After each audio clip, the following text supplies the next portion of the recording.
আসসালামু আলাইকুম কলিজার ভাই বোনেরা, সবাই কেমন আছেন? আলহামদুলিল্লাহ আমি অনেক ভালো। ফাইনালি একটু ঘুরতে বের হলাম, কারণ এখন একটু কাজ কাম কম।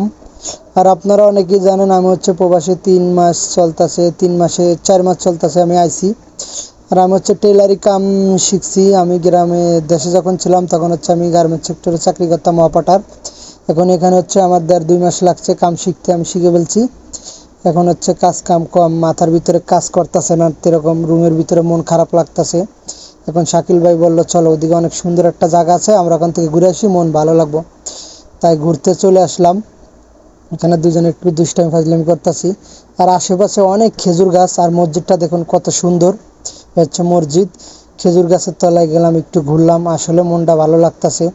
আর প্রবাসে প্রত্যেকটা মানুষ ভাই আমরা ঋণ করে আসি, কারণ ঋণের চিন্তা করা লাগে, পরিবারের মাসের খরচ দেওয়া লাগবে চিন্তা করা লাগে, কিস্তি থাকে মানুষের এই চিন্তা করা লাগে।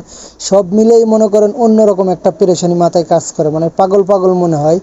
মনে হয় পৃথিবীতে যদি কোনো মানসিক রোগী থাকে, আসলে প্রবাসে আসলে সে মানসিক রোগীর মতো হয়ে যায়। এটা মানুষ বুঝতে চায় না, ঠিক আছে? সবাই মনে করে প্রবাসে গেলেই একটা রাস্তা হয়ে যাবে।